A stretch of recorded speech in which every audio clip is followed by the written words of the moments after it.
Cet homme est un agent privé. Il accepte de venir me raconter l'une de ses missions les plus spectaculaires.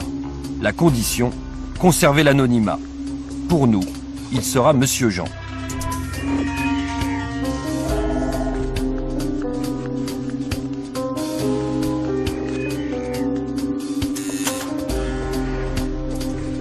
Bonjour, Jérôme.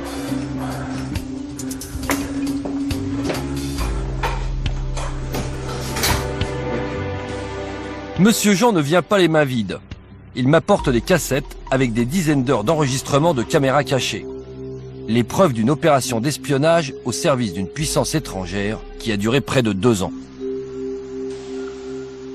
Tout débute en 2003. Monsieur Jean est contacté par le gouvernement de la Guinée-Conakry pour déjouer un coup d'État. À l'époque, le président Lansana Conté dirige le pays d'une main de fer. Il apprend qu'un putsch se prépare contre lui. Le chef du complot, c'est lui, le gendre du président, le colonel Toto Camara. La mission de Monsieur Jean va être de le démasquer et de réunir les preuves de sa trahison.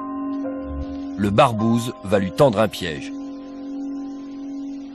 En février 2004, après plusieurs mois d'approche, il invite les comploteurs guinéens dans un château de la région parisienne en promettant de financer leur putsch.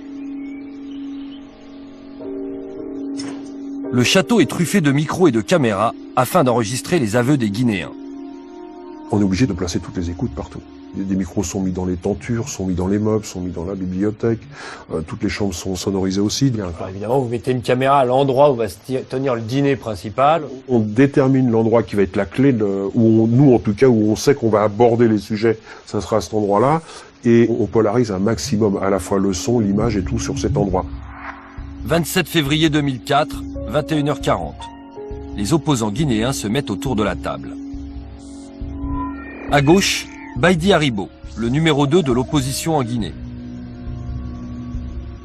À droite, un des chefs de l'opposition en France, Ibrahima Capi.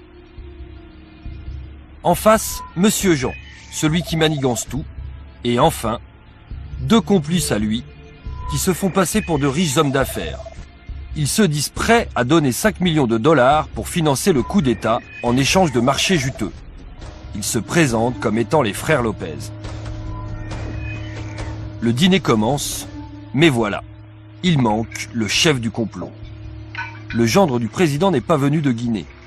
Un des opposants excuse son absence. D'accord, il est pas parti. On a eu sa femme qui a téléphoné qu'il a eu. Donc il a pas eu de place dans le Sénégal. Autour de la table, l'ambiance se tend. Les faux financiers menacent de quitter le repas. Il faut qu'on travaille maintenant. Ça ne se fait pas comme ça. C'est-à-dire que tout le monde a pris un risque et moi j'ai pris beaucoup de risques aussi. Voilà. Je crois que c'est une situation qui est gênante pour nous. Je dois le reconnaître. Et mais je vous précise aussi que je n'ai pas insisté. Parce que si j'avais insisté, je me serais levé et je serais parti. J'ai compris. Ils sont comme des cons. Ils sont comme des cons. C'est eux qui sont en porte-à-faux. Donc ils sont psychologiquement déstabilisés. C'est-à-dire que les mecs, ils sont prêts à vendre leur père et leur mère pour qu'on ne parte pas. Les comploteurs vont alors dévoiler leur objectif final. Tuer le président, Lansana Conté. On a dit l'élimination physique, c'est la solution radicale et c'est la plus rassurante pour nous et pour le taux d'investissement. Ces aveux viennent d'être enregistrés, mais ça ne suffit pas. Les barbouzes veulent les aveux du gendre du président lui-même. Le dîner se termine sous haute tension. L'ultimatum est donné, demain matin 9h, on veut une réponse, sinon on arrête tout, on s'en va et vous perdez vos financiers pour votre coup d'État. Ouais, ils ont passé toute la nuit au téléphone. Le lendemain matin, à 9h, on avait la réponse. Le gendre du président promet de venir en France une semaine plus tard. 5 mars 2004, il atterrit à Paris et rejoint les barbouzes au château. Il s'assoit à table à gauche de l'image. Monsieur Jean prend la parole pour parler du financement du putsch. Dans un premier temps, l'affaire est évidemment conclue. Dans les sommes qui vont être données, on est resté sur les accords qu'on a mis, à hauteur de 5 millions de dollars par tranche de 1 million de dollars. À notre réussite. C'était la réussite, hein. au bon déroulement. Mais le ministre de l'Intérieur guinéen n'est pas encore satisfait.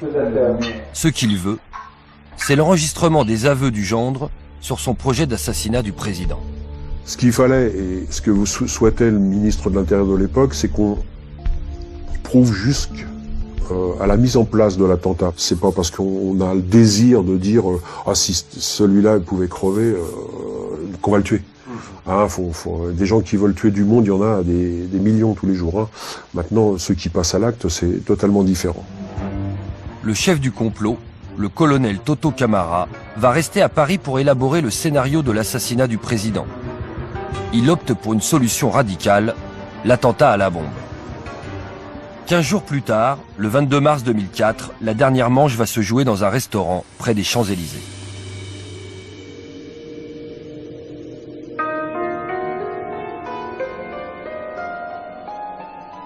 Monsieur Jean accepte de m'emmener sur les lieux.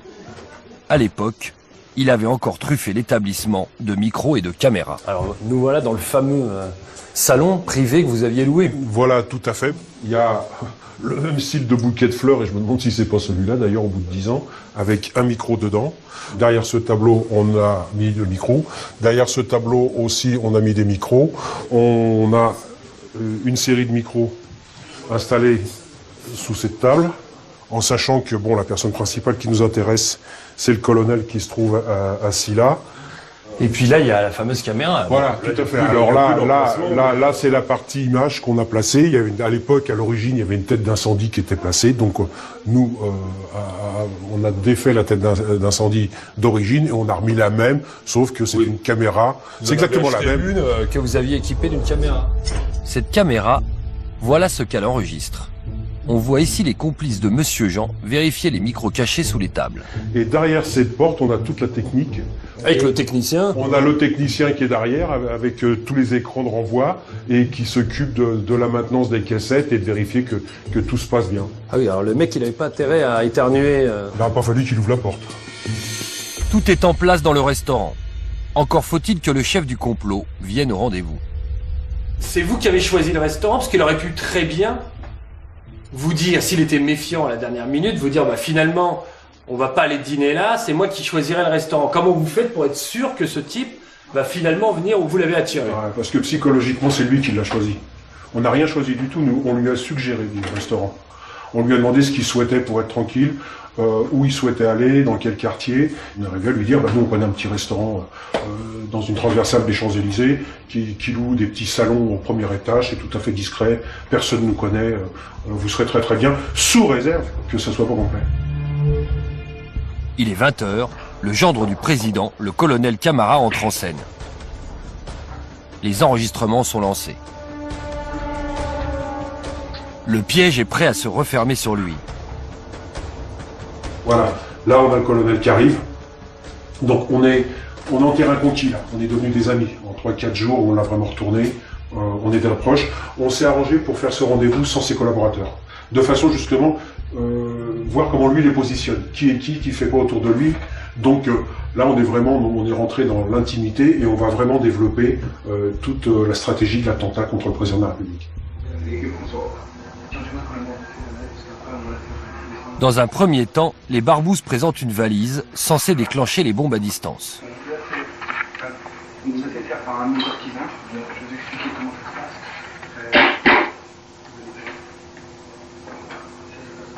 Ça, c'est matériel de commande, très simple. Très simple. C'est du basique, ça a fonctionné, on s'en est servi ici.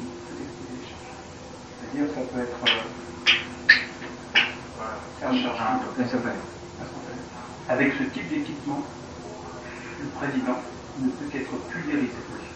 Vous ne pouvez pas le rater. Les comploteurs imaginent ensuite quelle serait la position idéale pour les explosifs. Le colonel explique le trajet du président. Il fait même un plan avec les verres et les fourchettes. Voilà, on est comme ça. Voilà. Le convoi vient par ici. Voilà. Non, il vient là. Le convoi passe là. Non, comme ça. En ligne droite. C'est comme ça. Il vient là. D'accord, voilà. D'accord. Voilà. Ça fait juste une longueur de... Il faut s'en mettre. Au final, voici le scénario. À Conakry, le palais présidentiel se trouve ici. Quand le président sort, il est obligé d'emprunter cette avenue, Les bombes seront donc placées dans 4 voitures stationnées sur une centaine de mètres. Reste maintenant à déterminer qui va déclencher ces explosions. Et c'est là qu'il nous dit non mais moi j'ai mon bureau à je sais plus quel étage du bâtiment qui donne sur la sortie principale où le président sort en permanence avec son escorte et tout, il dit on pourra le déclencher de mon bureau. Donc à partir de mon bureau, je peux déclencher. Du bureau, et vous voyez, je le vois. Ça serait peut-être une fois. Non, à partir de mon bureau, je le vois. Ça serait peut-être parce que déjà, avec le mec déjà, j'attends la sirène. Il n'y aura plus de carreau, il n'y aura plus de pour l'immeuble. À partir de ce moment, vous aurez appris pour tendu. Si vous voyez, vous activez la charge, vous allez au sol directement. Parce que les carreaux, à l'onde de chacun. Et le gendre du président imagine déjà la suite, la prise du pouvoir. Entre l'instant où il est éliminé et que le bruit va circuler, il faut combien de temps que vous puissiez tout reprendre. Et ce seulement, dès que l'action est faite, je sais que on peut regarder rassemblement. Les militaires, au lieu que les gens des mois en plein pouvoir, c'est fini. Le jour même. À l'instant même. Donc fin de ce dîner, là vous avez tout en main, tout est enregistré, tout est sonorisé. C'est fini pour nous, l'affaire est terminée. On a feu vert pour que les bandes partent en Guinée et soient remis au président de la République. Après, ça devient une affaire africaine. Pour Monsieur Jean, c'est la fin d'une mission qui aura duré presque 2 ans. Une opération facturée plusieurs centaines de milliers d'euros. Bonjour, je suis Rome Pierrin, on va aller. Merci. Nous avons retrouvé le commanditaire, celui qui a réglé l'addition, le ministre de l'Intérieur de l'époque. Pour la première fois, il accepte de parler de cette opération digne d'un roman d'espionnage. C'est un travail professionnel. Ils ont bien travaillé. Parce que les personnes en question ne pouvaient rien nier, parce que tout était là. À son retour en Guinée, le chef du complot et ses complices seront arrêtés. Mais le président renoncera à faire condamner son gendre. Les personnes ont été interpellées en Guinée par les services compétents, mais pour des raisons propres au chef de l'État d'alors, il était très clément. C'est lui qui a demandé de laisser tomber cette affaire. Il m'a dit, est-ce que vous avez tout ce que vous voulez savoir? J'ai dit oui. Et bon, arrêtez, voilà. Libérez-les. Simplement donnez-leur des conseils de ne plus jamais recommencer ça. 4 ans après, en 2008, le président Lansana Conté mourra tranquillement sur son lit d'hôpital, après 24 ans de règne.